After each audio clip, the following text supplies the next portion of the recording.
चलिए, अब क्वेश्चन है, कुछ आईएमपी और डिफरेंट क्वेश्चंस है, तो थोड़ा ध्यान से और ढंग से समझ लें इन क्वेश्चंस को।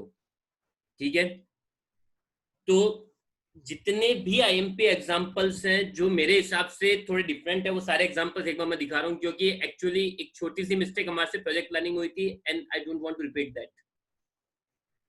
सो नाउ सारे पॉइंट्स ध्यान से और ढंग से समझना। Question number 8,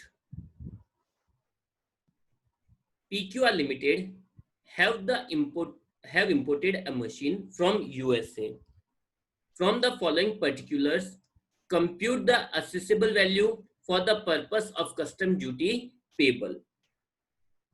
The point is FOB cost of the machine $20,000. FOB cost दे रखी है हमें, FOB cost दे रखी है $20,000 की। एयर फ्रेट दे रखा है $6,000 का।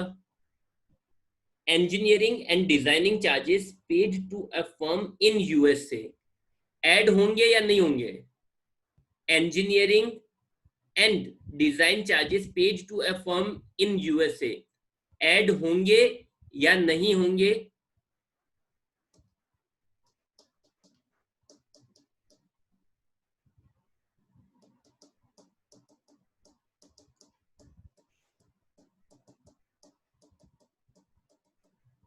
डन। ओके, पॉइंट नंबर 4,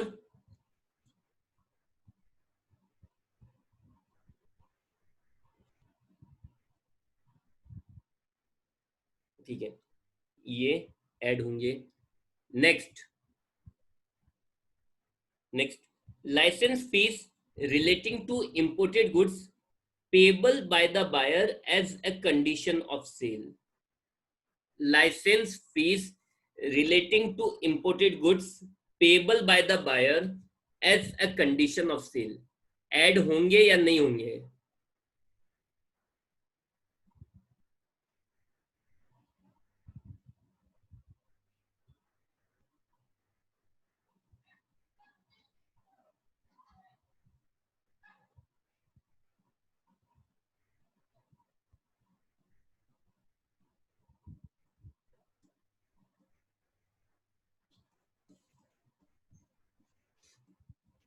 चलो, एक क्वेश्चन का आंसर देना, क्यों नहीं होंगे इसका आंसर दो।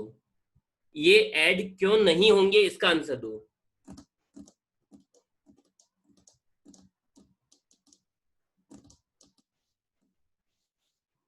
होंगे तो भी आंसर दो। Why these expenses should be added or not? Give me the reason. Explain your answer.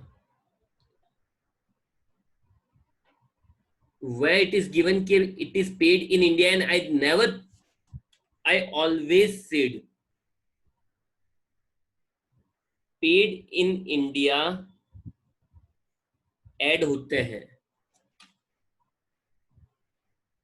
incurred in India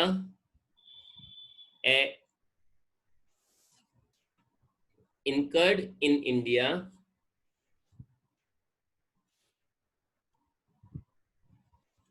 and I explained the difference between paid and incurred.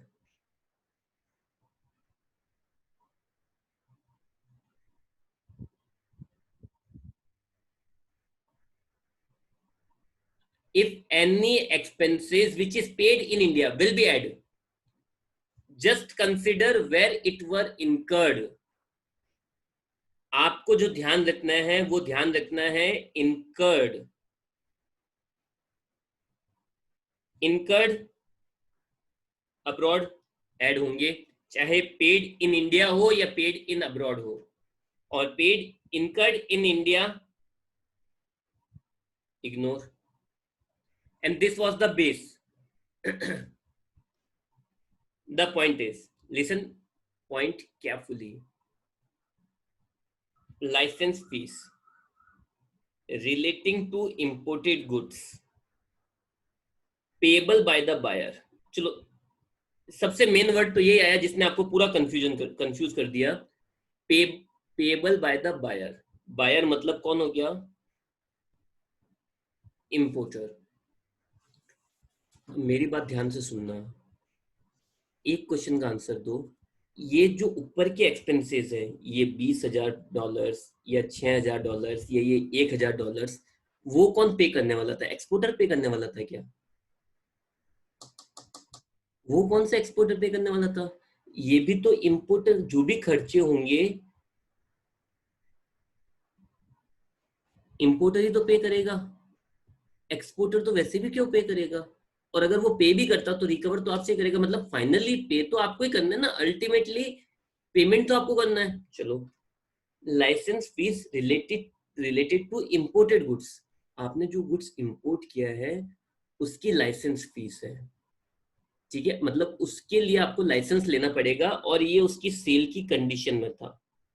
मतलब कितनी ही चीजें यूज करने के लिए, फॉर एग्जांपल आपको अगर gun purchase करनी है, अगर आपको गन परचेज करनी है तो आपके पास लाइसेंस होना चाहिए ना। ये एक सेल, अगर आप लीगल वे में देखो, लीगल वे में तो ये तो सेल की कंडीशन हुई अगले की। जो आपको गन बेचने वाला है उसकी कंडीशन हुई ना कि आपके पास लाइसेंस होना चाहिए, ठीक है? द पॉइंट इज दिस कि अगर अगर आप लाइसेंस फीस दे रहे हो is a condition of sale, तो बेसिक चीजें, कुछ चीजें ऐसी होती है जिसके लिए आपको लाइसेंस लेना ही पड़ेगा। अगर लाइसेंस नहीं है तो अगला आपको एक्सपोर्ट, मतलब आपको सेल करेगा ही नहीं। अगला आपको सेल करेगा ही नहीं, ठीक है? No, main point is the main point is license fees imported goods की है। बायर तो, एक बात तो ये दिमाग में याद रख लो कि ये सारे खर्चे, जितने भी खर्चे होते हैं ना, सारे बायर ही देता है। मतलब इंपोर्टर ही देता है, एक्सपोर्टर कोई खर्चे नहीं देने वाला है, और वो दे रहा है तो आपसे रिकवर करेगा, ठीक है? तो अल्टीमेटली जितने भी खर्चे होते हैं वो तो यही पे करेगा, वो तो कोई प्रॉब्लम वाली बात है ही नहीं। सॉरी, लाइसेंस फीस अगर इंपोर्टेड गुड्स से रिलेटेड है और कंडीशन ऑफ सेल है, मतलब ये एक्सपेंसेस अब्रॉड में इनकर्ड हुए हैं। सेल की कंडीशन मतलब वो अगला बेचने से पहले ये चीज करेगा, बेचने से पहले इसका मतलब क्या हुआ? अब्रॉड में। खरीदने के बाद इसका मतलब क्या हुआ? इंडिया में। तो ये चीज ऐड होगी। I repeat in the easiest way, if if any expenses are incurred as a condition of sale, if any expenses are incurred as a condition of sale, then they will be added just because they are incurred in abroad, out of India. Okay, chalo. Next, material and components supplied by the buyer free of cost, add होंगे या नहीं होंगे?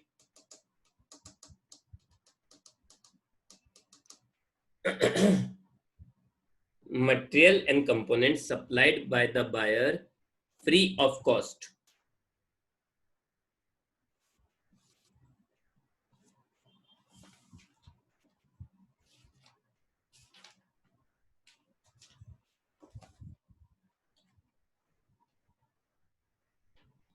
Add होंगे, ठीक है? ये भी add हो जाएंगे।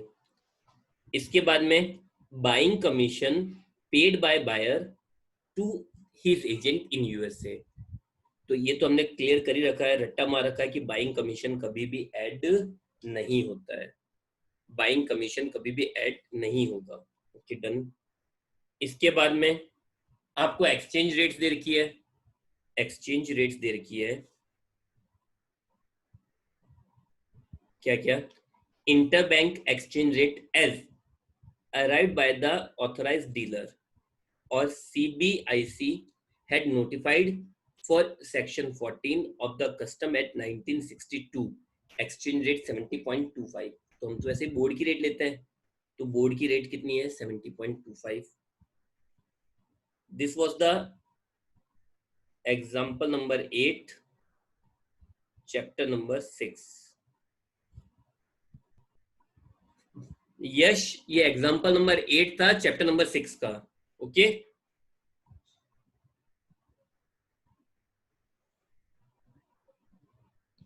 चलो फिर सॉरी एक्सक्यूज मी, नेक्स्ट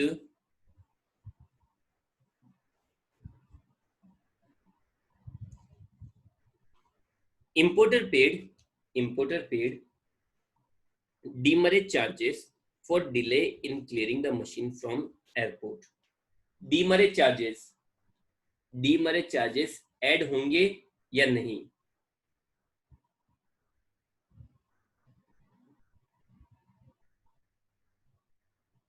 ये सीएमए वालों के लिए मेन पॉइंट है, सीएमए वालों के लिए सबसे आईएमपी पॉइंट रहेगा। इस पॉइंट को जहां आप याद रख सको वहां पे याद रख लेना। सीएमए वालों के लिए ये क्वेश्चन एक तरह से वरदान है कि इसके अंदर सारी चीजें, जितनी कंफ्यूजन वाले पॉइंट थे सब आ गए। तो सुनना,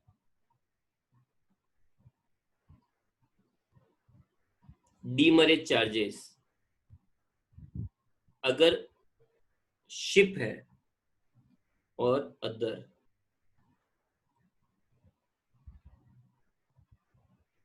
ठीक है, शिप डीमरेज चार्जेस हैं तो ये ऐड होंगे। वेल डन भावना, वेल डन।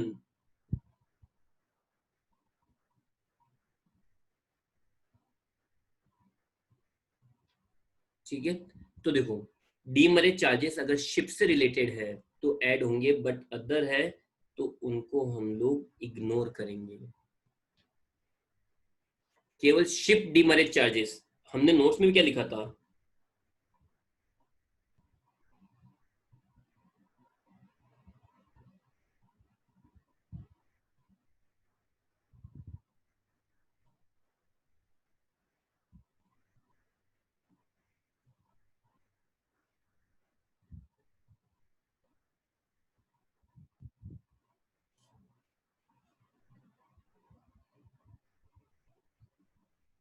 क्या लिखा था?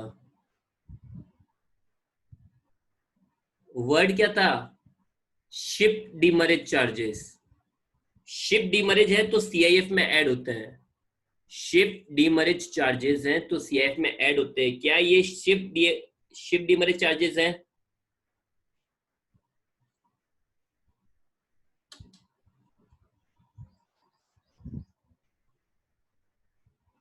क्या ये शिप डीमरेज चार्जेस हैं?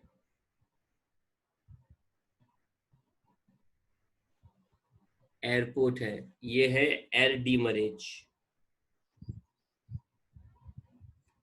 और इनको हम लोग क्या करते हैं? इग्नोर। शिप डीमरेज है तो हम लोग ऐड करेंगे, एड डीमरेज है तो इनको क्या करेंगे? इग्नोर। है बात समझ में? तो होप कि आप लोगों ने क्वेश्चन ढंग से समझ लिया है, तो इसको सॉल्व करना कोई बड़ी बात है ही नहीं।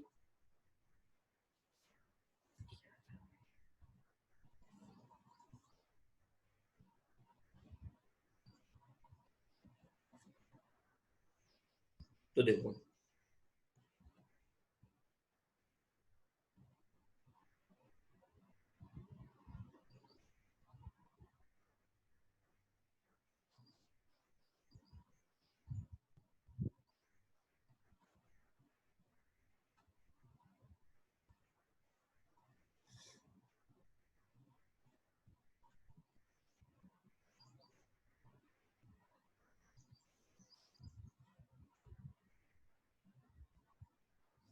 तो याद सुनना, कैलकुलेशन ऑफ असेसेबल वैल्यू।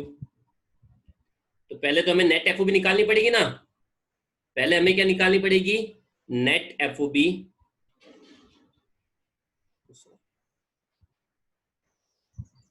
तो आप लोगों को एफओबी कितनी देर की है? आप लोगों को एफओबी कितनी देर की है?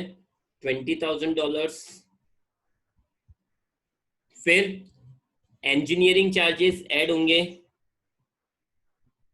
एफओबी के अंदर ऐड होते हैं। तो इंजीनियरिंग एक्सपेंसेस कितने हैं? $1,000। लाइसेंस फीस भी ऐड होती है। लाइसेंस फीस है 20% ऑफ एफओबी, मतलब 20,000 का 20% 4,000। फिर मटेरियल सप्लाइड लिंक रुपीज में, तो चलो यही से हम लोग क्वेश्चन को रुपीज में कन्वर्ट कर देते हैं। ठीक है, ये कितने हो रहे हैं? ये हो रहे हैं 25,000। तो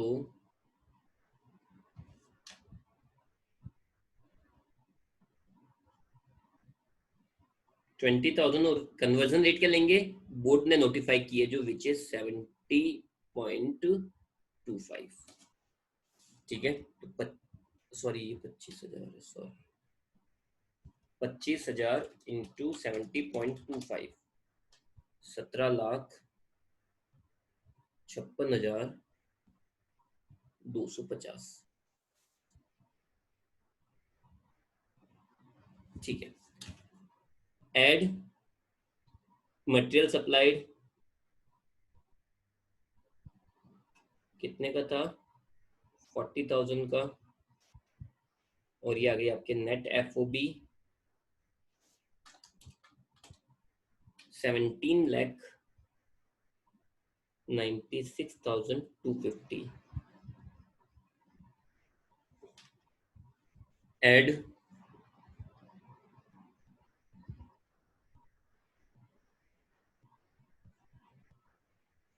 एयर फ्रेट।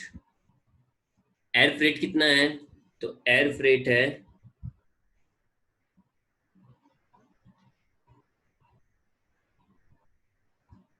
20% ऑफ FOB, तो 20% आ जाएगा 3,59,250। कंपेयर करेंगे एक्चुअल से, एक्चुअल दे रखा था एक्चुअली आप लोगों को 6,000 इंटू 70.25, 4,21,500। तो विच आर इज लेस? तो कम क्या है? 3,59,250। और एड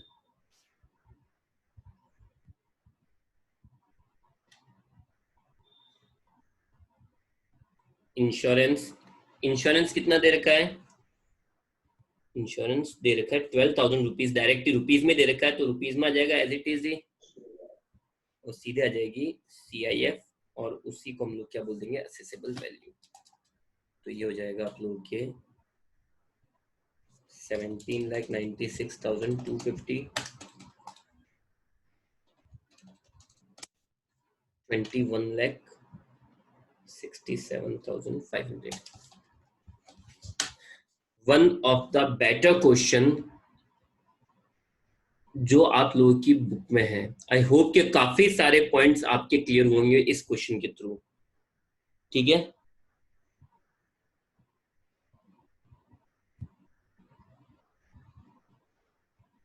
नेक्स्ट, चलो next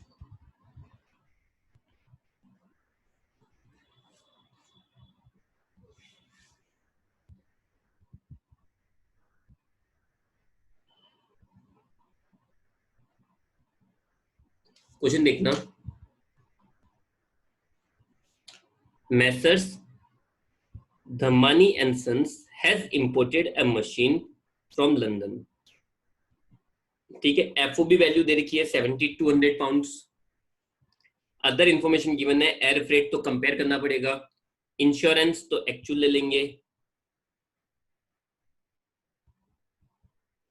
royalty and licence fees paid by the buyer. देखो अभी बायर लिखा हुआ है या नहीं लिखा हुआ है? तो ये हमेशा देखो कोई भी खर्चे होते हैं ना वो बायर ही देता है। आप लोग ये मत सोचो यार बायर लिखा हुआ है, बायर पे कर रहा है, कुछ नहीं, सारे बायर, बायर बोल दो या इंपोर्टर बोल दो, बात एक ही होती है। The point is, listen carefully, the point is where the expenses incurred, it is the only thing which matters. Listen, always always check out where the expenses were incurred. They could be paid at anywhere, either abroad, either in India, it doesn't matter. ठीक है, तो देखो, तो ये भी क्या होंगे? Add होंगे। buyer has supplied necessary raw material for production of the machine free of cost. तो ये तो ऐड होता ही होता है, कंपल्सरी ऐड होगा. Commission paid to local agent, ये भी ऐड होगा. बाइंग कमीशन नहीं होना चाहिए और नॉट बोर्ड की रेट दे रखी है. तो इजीली हो जाएगा ये, तो आराम से मेरे हिसाब से आराम से हो जाएगा ये. ठीक है, सिंपली क्या हो जाएगा, एफओ भी ले लेंगे $7,200 की. ठीक है, इसमें पहले ऐड कर देंगे दूसरे खर्चे जैसे रॉयल्टी 120 पाउंड्स. ठीक है, इसके बाद में मटेरियल 216 पाउंड. तो 7200 प्लस 120 प्लस 216 7,536. ठीक है, फिर इसको कन्वर्ट कर दो 7,536 इंटू 100, तो 7,53600.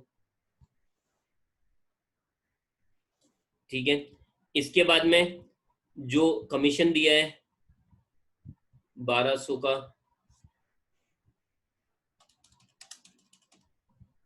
7,54800, उसमें फ्रेट और इंश्योरेंस ऐड हो जाएगा.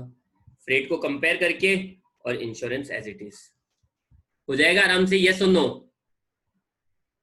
हो जाएगा क्या आराम से, यस और नो.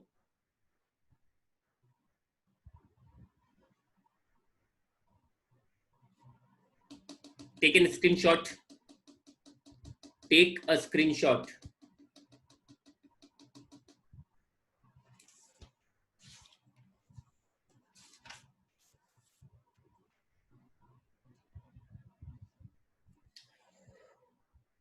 Okay, done. Next,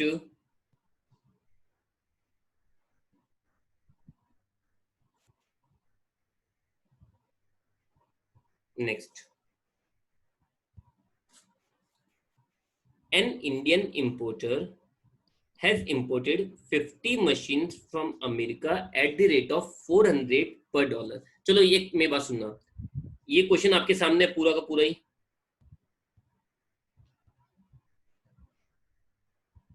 मुझे इसका आंसर निकाल के बताओ fast, quickly.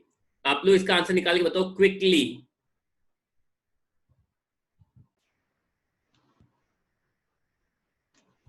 The point is, अपन ने कितनी मशीन परचेज की है, 50 मशीन. अपन ने कितनी 50 मशीन परचेज की है $400 के हिसाब से. ठीक है, तो एफओबी प्राइस क्या हो जाएगी, 400 इंटू 50, $20,000.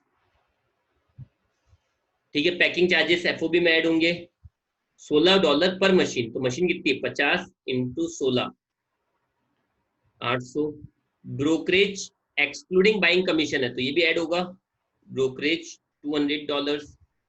ट्रांसपोर्टेशन चार्जेस है, इंश्योरेंस प्रीमियम, ये तो बाद में ऐड होंगे. फिर after taking the delivery of machine at Indian port, अब इंडियन पोर्ट में मशीन आ चुकी है, उसके बाद में एक्सपेंसेस हो रहे हैं. मतलब ये कौन से एक्सपेंसेस हुए, incurred in India, incurred in India. तो ये एक्सपेंसेस कभी भी ऐड, जैसे ट्रांसपोर्टेशन पोर्ट से गोडाउन तक के, उसके इंश्योरेंस प्रीमियम ऑक्टर, ये कभी भी ऐड नहीं होंगे. तो आपकी ये आ गई $21,000 की. इसमें फ्रेट इंश्योरेंस ऐड हो जाएंगे 400 और 100, तो ये हो जाएंगे 21,500. इसको कन्वर्ट कर देंगे, दैट्स इट. ठीक है, चलो next.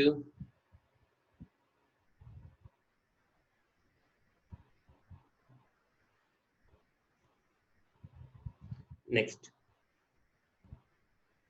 a dealer of Kanpur imported a machine from England at an invoice price of 20,000 pounds. Invoice price कितनी है, 20,000 pounds. ठीक है, it does not include following cost. The Indian dealer sent the goods to the exporter which was used in the manufacturing of machine. तो add होंगे, वो buying commission थोड़ा ना था, उसमें एक्सक्लूडिंग लिखा हुआ था, वो नॉर्मल कमीशन था, उसमें लिखा हुआ था एक्सक्लूडिंग बाइंग कमीशन. मतलब बाइंग कमीशन के अलावा बाकी कमीशन था वो।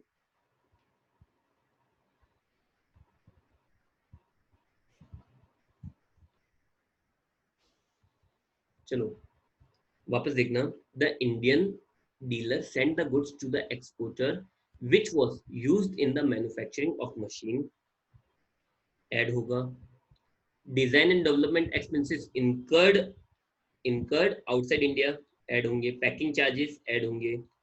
Transportation charges up to Indian port add होंगे। देन ट्रांजिट इंश्योरेंस ऐड होगा। Transportation and insurance charges from Indian port to the factory of importer नहीं ऐड होंगे, इंडिया में इनकर्ड है। इंस्टॉलेशन चार्जेस, मशीन इंडिया में install हो रही है तो इंडिया में इनकर्ड नहीं होंगे। Technical fees paid to the exporter after import of machine, import कर चुके हैं, मशीन आ चुकी है। मैं वापस क्या बोल रहा हूँ, चलो आप बताओ ऐड होंगे या नहीं होंगे? ऐड होंगे या नहीं होंगे?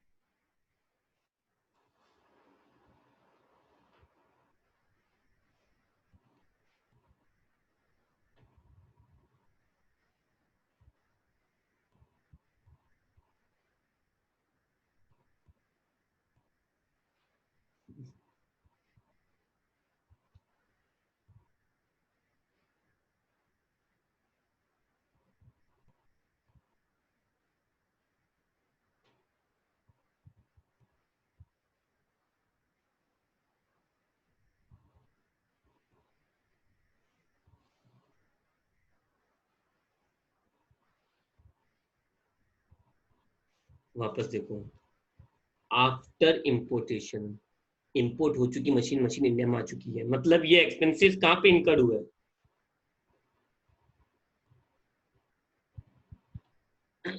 Incurred in India. अब देखो पाउंड्स में दे रखी है, तो पाउंड्स में देने से ऐसा तो नहीं ना कि पाउंड्स वाली सारी अमाउंट ऐड करनी है अपने को। बात ये समझो, इस वर्ड पे क्यों, इस वर्ड पे फोकस रखो, इनकर्ड इन इंडिया और incurred outside India. After importation आप कोई भी चीज, कोई भी खर्चे कर रहे हो, सारे इनकर्ड इन इंडिया है and they will be ignored. ठीक है, तो आपको भी एसेसेबल वैल्यू निकालनी है, आपको अलग अलग रेट्स दे रखी है। From the above information, determine the assessable value of the machine for the purpose of custom duty. Assume that the board has notified exchange rate, board की रेट और रिजर्व बैंक की रेट। तो कौन सी rate लेंगे हम लोग? Board वाली rate. That's it. ठीक है, दैट्स इट, सिंपली कंप्लीटेड। कल हमारा चैप्टर फिनिश हो जाएगा, जो जो चीजें बाकी है वो सारी।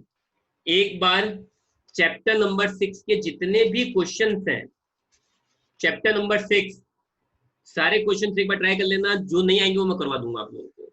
Okay, done, take care, goodbye, stay at home, good bye.